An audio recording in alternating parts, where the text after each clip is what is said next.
had no what? Ex-girlfriend crazy. Oh man. This happened to me about 6 Oh years ago. man. I'm now 26 and I'm also married with 2 awesome kids. Lit. Dang, he For had some kids early. context, I'm a guy. This is what happened to me. I hope so. Not with I that tried voice. so many times to leave my ex-girlfriend, who we'll call Sarah. Whenever I would tell her that I wanted to see other people or that I should move out so that we have room to breathe, she would always go crazy and threaten to kill or cut herself or even drive her car off of a bridge. What the Mind you, where I live, there really isn't any bridges. Anyways, one day I run into my ex-girlfriend, who we'll call Rachel, at the mall. We ended on good terms, so we had actually talked like nothing happened. I had told Rachel about my situation with Sarah and how I really wasn't happy with her, and that I was really scared that she was going to do something to harm herself. Rachel told me if I was really worried that much that I should let one of her family members know. Oh me. Mm-hmm. So one day during work, Call her I mom. called her on my lunch and told her we should have dinner and talk. I also ran to our place and got all of my things and my dogs and moved everything back to my parents' house. Okay. IQ. I know. That's really messed up. But you have to understand that she was crazy. Like really crazy. When we went to dinner, I told her in public that we should break up because I just wasn't happy anymore. And to be honest, I really hadn't been for a while. I mean, we had been together for about 3 years, and I just wasn't happy. I had actually told her a few months after we started dating. If she this crazy, I'm calling her on the phone. No way I'm doing this up close. Anyways, so we break up, and I go back to my parents' house, which they really weren't happy about because they knew how she was, and they were really scared that she was going to do something to the house. Or maybe even worse. They wanted me to go to a family member's house instead, but I mean really. Who would actually? So you wanted to go to a family member's house this giant load because you worried about the house more? Later that night, what about me? And my dad are talking. What about us?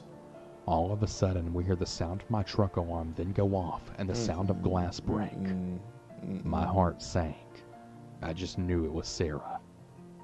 I go outside, calmly trying to talk to her like an adult, and she just starts hitting me and spitting in my face, telling me I'm a piece of crap and all these other crazy things. Damn!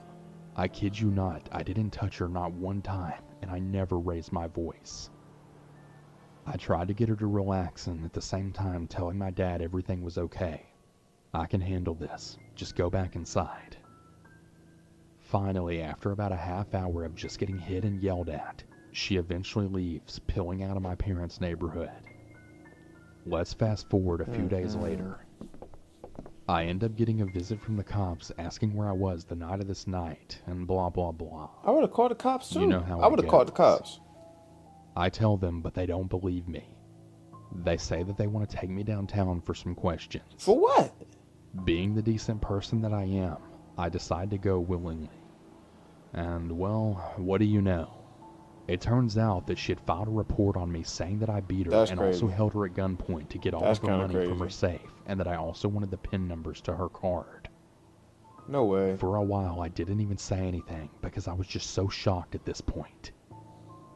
I then tell the cops, look at me. I'm the one that has cuts and bruises here. She did that. I didn't do anything to her.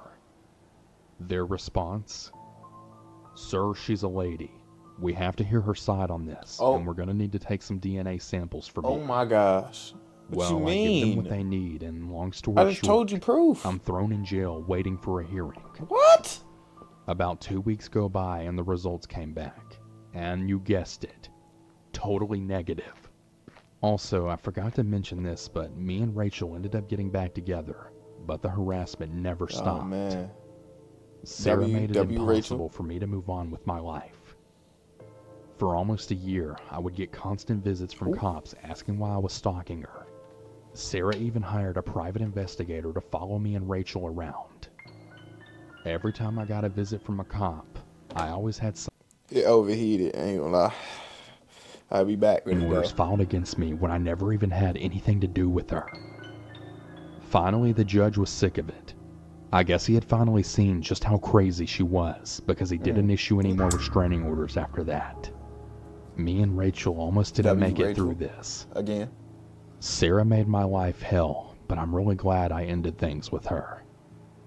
So Sarah, Wherever you are, Valid. I really hope you Oh. find the help you need. And I pray and hope no other man ever has to go through That was a this. scary switch. Alright.